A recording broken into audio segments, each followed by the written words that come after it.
All right, welcome back in Sports Radio 950 KJR on a Tuesday afternoon, 1:20. That means one thing. It's time to be joined by our good friend, and I use that term loosely. Good friend. No, I kid you not. John Lund from KNBR Weekly Visit, brought to you by, where's our product placement? Here we go, Cascade Ice. I don't have it. Wow. How about that guy? Huh? How about Hold on a second. Hold on. Give me a second. Hang on. Talk about yourself. 3 seconds. All right. Well, Cascade Ice Water, organic caffeine. It has actually 160 milligrams in the strawberry lemonade that I'm holding right now. Oh, there you go. I got the orange today. 16-ounce cans, by the way. 16-ounce cans. Oh, these are great. I'm telling you, this has become my go-to. Yes. I love coffee, but like during the show, I'll down a couple of these. It's great. Perfect. Why wouldn't you? I love it, man. Why wouldn't you? you? Guys are awesome. I'm double fisting. I got that and coffee today. I'm going back and forth. Things change, don't they? Double fisting used to be a completely different thing. It's early morning, buddy. It's an early morning, man. It's an early morning. I'm dying here. So come on, let's pull back the curtain for the radio listener. Normally, it's hot. Things are flying everywhere. Boy, you do some TV. The Fox 13, right? He comes back, and all of a sudden, man, it's product in the hair. The beard is groomed. Man, you were looking good. It's as good as you can. It's as good as I can. I mean, yeah, looking good. That's relative as well, is it not? I mean, that's way relative. No, it's training camp. Like, this is our training camp coverage. Normally, we would be at the VMAC. We'd be on the sideline. We'd be doing live shots starting at 5 or 6 in the morning. And I went out there for the first time on Sunday. And I don't know what it's like if you've been out to the Niners yet, but it's odd, man. It's like it's a bubble. Like it literally as much of a bubble as they can get. It's a bubble out there. I am tier 3, and I'm lucky to be tier 3. Players are tier 1. The thing is, though, and I talk to a lot of people about this. I don't care how they do it. They could put me in a bubble. I could be bubble boy. I could be walking in a bubble, and it's hot in the Bay Area right now. San Francisco notwithstanding, it's 100. I don't care. I don't care. I just want football to be back, sports to be back. If they have to bubble it, if they have to put me in bubble wrap, if they have whatever, it's not ideal. I don't think for beat writers or anybody. They basically give you 3 guys on a Zoom meeting afterwards. That's who's coming. The coach may or may not come. It's not the ideal thing for fans, media, whatever. Who cares? Let's play. Well, that's the biggest thing. Most important thing is we're finding out with college, right? Just if you can find a way to play. It is interesting because, and I want to talk Niners, and we got to get into the baseball stuff, by the way, in a minute too, the unwritten rules. But it's interesting because normally with us, and I'm not sure how the Niners work, you have fans that are there, and practice is open.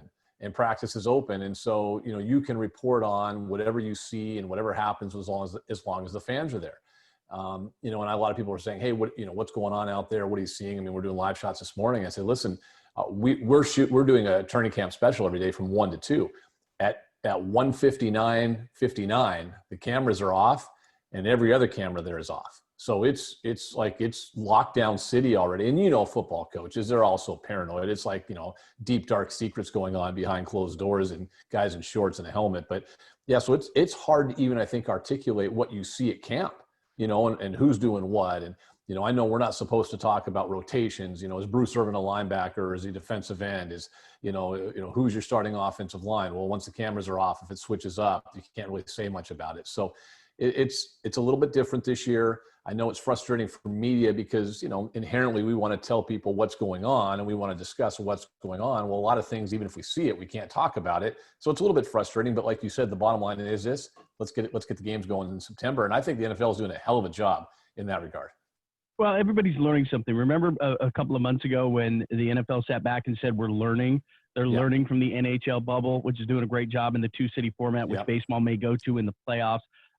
They've learned from the mistakes that baseball has made. They were in an advantageous position from the go, and they've taken advantage of it. And from a person who probably before all this started, maybe a month ago, I thought, wait a minute, you're going to play a physical sport in which you cannot social distance in any way, shape, or form, and this is going to work.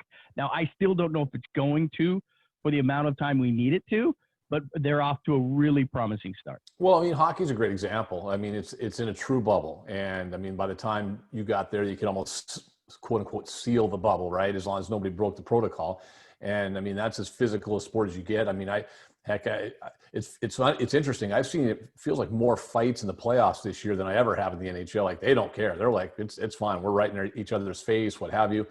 So if you are all healthy, I think what we have seen, this is a good lesson for society. If you're healthy and you're doing the right thing, you can stop the spread. It's pretty simple. I mean, baseball isn't proving that, but certainly the NBA and the NHL and heck, even the MLS, once they got rid of those other two teams, and the WNBA have all proven that. I just want to see it happen.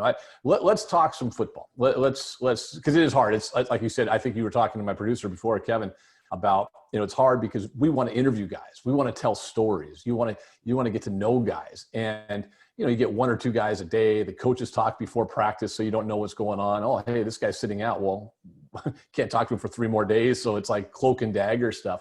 What are your quote impressions, John? What are your big storylines and takeaways from the Niners camp so far? Well, there's one thing, a guy you've probably never even heard of, and this is what's going to happen, I think, in the NFL, so that it's relevant to our conversation. A guy named Jalen Hurd, who they took in the 3rd round last year out of Baylor. Mm-hmm. Last year he broke his back. And he's one of those guys that everybody's excited to have come back. Well, he blew out his knee basically the first day of camp, and so my point in saying all this is that I think just like in baseball, we're seeing a lot of arm injuries early.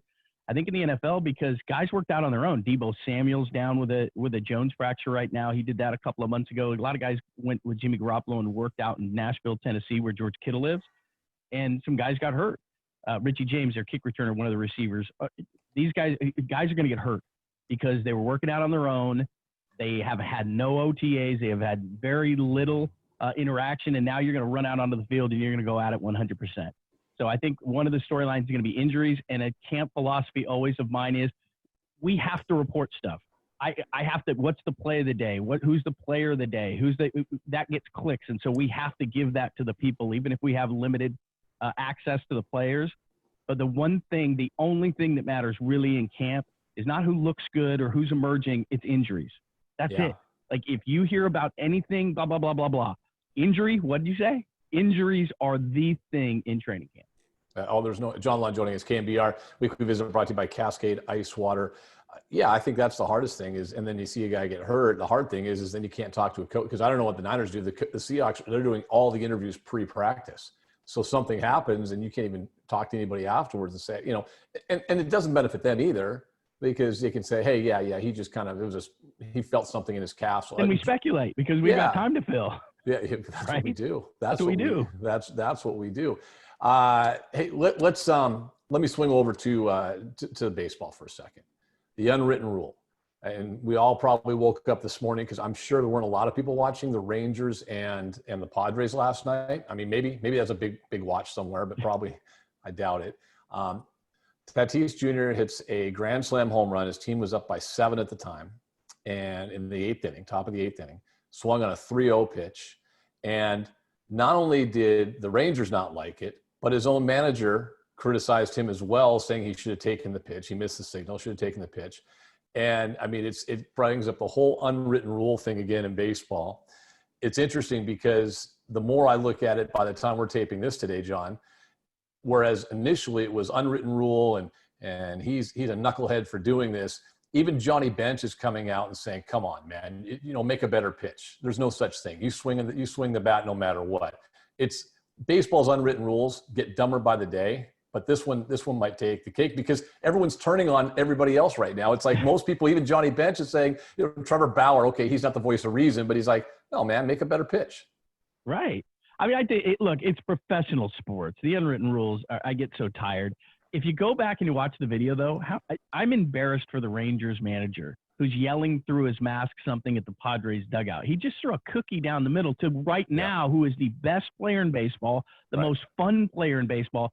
I texted 2 former Major League Baseball players today. One was Kevin Youkilis, the Greek god of walks. He said, I never swung at a 3-0 pitch, so I don't know. He's the Greek god of walks, so of course he didn't swing at a 3-0 pitch.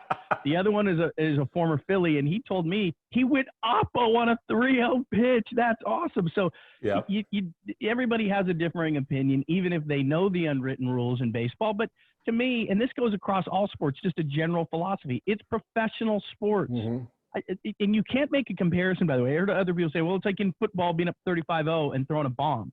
There's no time limit in baseball. I was at a game over the weekend in which the Giants were up 7-2 on the A's in the 9th inning with an out. And in the next 2 outs, the A's won the game.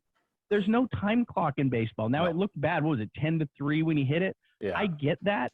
but it's not like football. In football, you can run the ball, which is advantageous to running out the clock if you're up big. You can't do that in baseball. What are you supposed to do? Just stand there and say, go ahead, throw a 3-0 cookie right down the middle. And then the manager of a professional team is screaming at the other team for making a play? I can't even believe it when I say it out loud. Well, the oddest thing is that two managers agree. Now, I guess the Padres manager, whose name I don't know, nor do I care, but he, I guess, worked in the Tingler. Yeah, he worked in the Rangers organization, I guess. So maybe he felt bad. So the two managers are the only ones now that seem like they're actually buying into this unwritten rule. I'm with you. It's interesting. Was it a year ago? Yeah, it was a year ago that we had the Women's World Cup. Right. And I'll be honest with you. I was critical because I thought that the U.S. women in that very first game, they played a team that was basically your U18 club team in your neighborhood, select team could probably beat them. But the disparity in women's soccer is enormous between the top 2 or 3 teams and the teams that fill out the field. Yeah, they're pros, I guess, but it's just it's different. And there is a clock. And the way they were celebrating, with the 7th goal, and just that was wrong. That was wrong on every level. Everyone wants to make it, by the way, black and white. What you just described is the gray. There are situations where I would say, yeah, you're probably right. I'm not just saying that, because here's what everybody comes at you with. Well, what if this? They'll come with an extreme example. Okay, I'll give you that one. But this is different.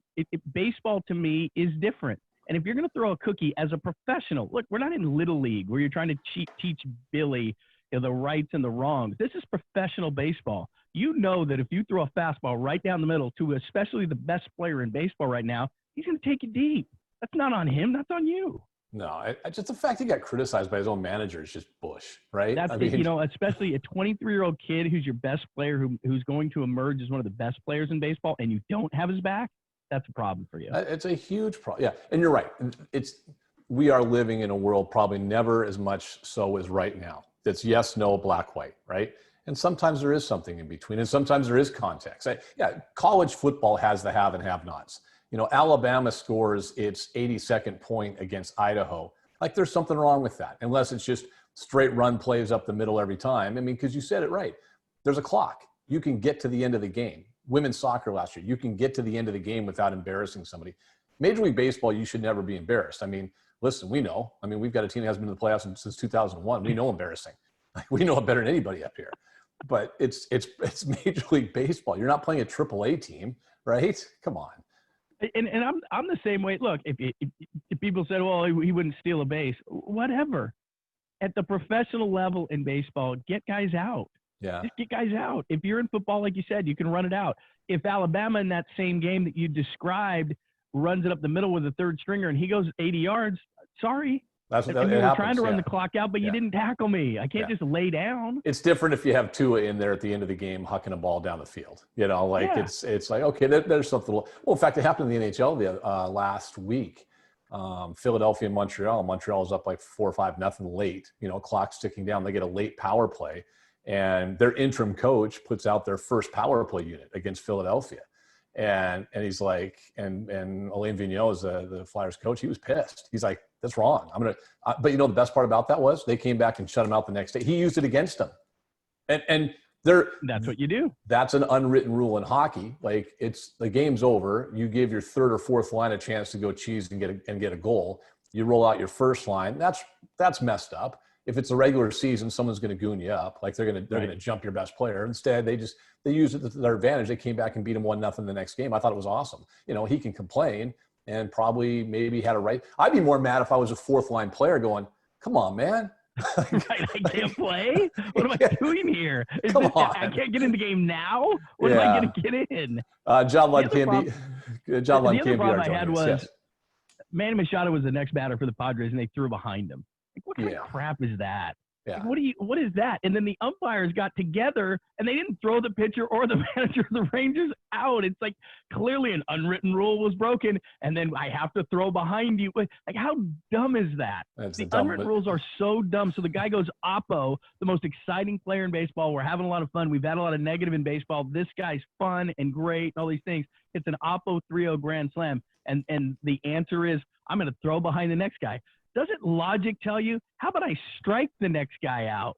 because I'm pissed that I gave up that 3-0 grand slam and I'm now down 14-3 or whatever the score is. How about I strike the next guy out and embarrass him? No, I'm going to throw behind him to prove that I can't get this guy out either. Baseball, what kind of logic is that? Okay, baseball's turned into the most smug, pretentious sport in the world. That's saying something, and that's saying something, isn't it? Hey, before I let you go, football. What's the word down there in the Bay Area? It's been kind of crazy lately. I mean, Pac-12 may be on an island here when it's all said and done. Because I mean, the Big Ten's pushing hard. Who's the Justin Fields that's going to step up for the Pac-10 or Pac-12 and say, "Hey, we want to play too"? That's not happening. No. But you know what? I make it in both our states in Washington and California got hit some of the hardest, or if the hardest. I think we're smart. It's just like crazy sports fans in the East. Everyone say, "Oh man, it's so great. Those people are just they're crazy sports fans." No, they're not. They don't have perspective. I'd like to think that on the West Coast we're pretty smart. We have perspective. That sounds smug, but that's what I think. You're smart. Don't need to play. All right. I got to run. I will talk to you next week. Oh man, you better touch up the makeup. It's looking a little runny. Just enough. Hair's out of place. You better get a comb. Yeah. The beard's, a couple of hairs. Wait a second. Beard, you better comb that. You're giving me a hard time about hair. Is that what just happened? Yeah, as you well know, I'm not having a bad hair day. I'm having a bad hair life. Next thing you know, Kevin Shockey's going to give me a hard time about my hair. So you look good. Thanks, buddy. I appreciate it. All right, John Lund, brought to you by our good friends at Cascade Ice. Cascade Ice Water, 16-ounce can, 0 calories. I'll see you next week, bud. See you, brother.